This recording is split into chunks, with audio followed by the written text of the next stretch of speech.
you help me. And so if everyone makes the condition that I will only help if someone ever helps, will this podium ever be lifted? Huh? Will never be lifted, right? So if you have creators creating creators creating creators ad infinitum, you never get anything created. Right? Okay. So it makes sense that the Creator is infinite, eternal, without beginning, without end. That the Creator is self-sufficient. We summarize all of this by saying transcendent. That the Creator is not like anything in this universe. And that how could you have more than one transcendent being? And even again, common sense tells us that the precision that we find and the unity that we find in the creational process makes us understand there could only be one mastermind behind this. If there were different creators, in fact, what we would find would be chaos and disunity, not this type of consistent precision throughout our universe. And this is why, really, it makes so much sense to believe. It's common sense to believe that there is one God, that there is one wise, powerful, intelligent creator that is unique, who has brought this universe into existence. This is common sense. This is reason. This is why human beings, as I said, everywhere, historically, you will find in every culture, there is this belief in the transcendent creator. You see, the Quran says that in fact, the real problem with the human beings is not that they don't believe in God. Most human beings believe in God, and they believe that there is one God, meaning they believe that there is one creator. But what they do is they actually give to the created things some of the powers or the knowledge that in fact only rightly belongs to God. So they attribute to the creation, they imagine that some things in the creation have powers that only God has. Or sometimes they also attribute to God some of the deficiencies and the shortcomings in the creation. And the reason they do this is because they speak about God without knowledge. They invent things because actually the truth is that what we can know about God through reason and common sense is in fact severely limited. Now some people, when they are faced with that limitation, they've come up with different ideas. If you look at the philosophical tradition and the Western philosophical tradition, okay, you have a group of people who lived and they were very influential in the last 200 years. They were called deists. Deists believed that there was a creator. They believed that it was extremely logical to believe that this universe had a creator. But they did not believe in a personal God. In other words, they didn't believe that God actually really cared about human beings. So this God created the universe, but about us, and the idea that we could have some sort of contact and relationship with this God, they considered that to be, they didn't believe that. Okay? They dismissed this. But philosophically, they understood the power of this belief in this idea that there was this supreme being. Many other people came to this same type of conclusion. But what they believed is that, no, we could communicate with God, but not directly. God is so different from us that, you can't have any direct communication with God.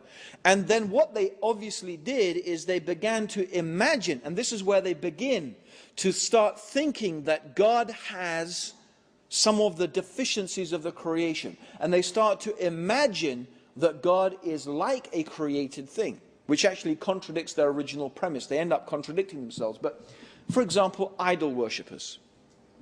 Most intelligent idol worshippers don't actually claim that the idol itself that they are worshipping actually has any power. They believe that somehow these idols represent spirits or powers or beings that can be intermediaries or intercessors between them and God. And they give an example. They say, for example, look, if you want to go and see Tony Blair, yeah, I'm not saying this is exactly the example they give, but you know, if you want to go and see Tony Blair, you don't just go up and say, hey Tony, you know, can I have a chat with you? So like, oh my God, it's one of those Muslims, run, okay? No, I mean, you know, they will say, no, you have to go through Tony's cronies, yeah? You have to go through the cronies of Tony, right? If you want to get to him. So you have to go to those people who he knows. Or even you have to go through the cronies of the cronies. Or the cronies of the cronies of the cronies. Depending, yeah? You know, if you're really like just a nobody.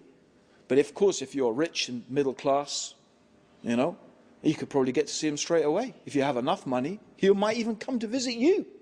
Yeah? But for you ordinary people, Muslims, yeah? Especially those veiled women, you could take your veil off, then maybe we'll talk to you. Yeah? Okay? No. You know, you have to go through special channels. And they say, well, it's like that with God, you see? You can't just talk straight to God. You have to go through those people who are close to God. You have to go to the priest who will then talk to, you know, this super sort of semi-God who will pass on the message bit by bit. You have to go through. So they imagine God is like a king or a prime minister or something, you know, surrounded by all these cronies and these sort of demigods and these things. That's how you have to get to God. That's how they portray it. Okay?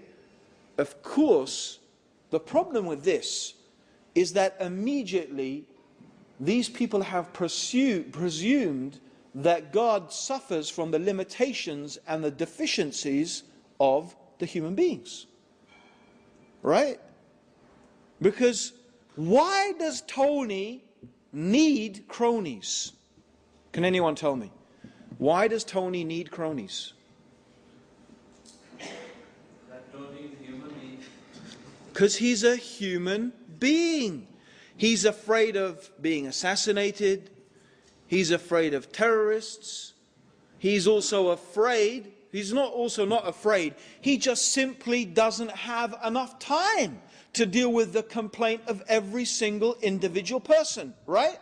He has to eat his dinner. He has to spend time with Cherry and his family, right?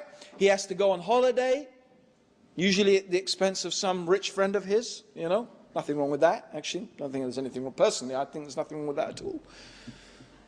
How could I? My parents are always, you know, helping me go on holiday and visit them and stuff like that. But anyway, you know, that aside. You know, so he has to have people. See, is this really worth me dealing with? If every single person wanted to personally complain to the Prime Minister about every single little problem that they had, would he be able to deal with that? Of course he wouldn't, because he's human. He has 24 hours in a day. He's limited. You see, but God is not limited like that. Allah, God, the Creator, who has created this whole universe, can hear the complaint of every single human being. And not only that, an incredible thing, if every single human being complained to God all at the same time, God could hear every voice of every human being, and God could give every one of them what they wanted, and that would be easy for God. Right? Now, how about the human beings? If you all start talking to me at the same time, could I understand what you're going on about? Could I? Could I? No, I can't. And the reason I can't is because I'm human. Let's think about what that means in respect to those people who pray to saints and prophets. There are even some Muslims who do this. And now we can see how people start to make others equal with Allah. So now let's say that I am praying to Saint Anthony, or some Muslim is praying to Abdul Qadir al-Jalani, or Prophet Muhammad, or Prophet Jesus, okay, or whatever, right? Sallallahu alayhi wasallam, alayhi salam. Are you telling me that not just me, by the way. Oh, let's just say that 1 million Muslims all at the same time are asking and calling upon the Prophet Muhammad. Or 1 million Catholics all at the same time are calling upon Saint Anthony.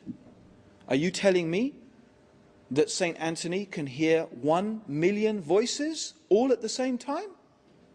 If you're telling me that he can, then actually you are not describing a human being anymore.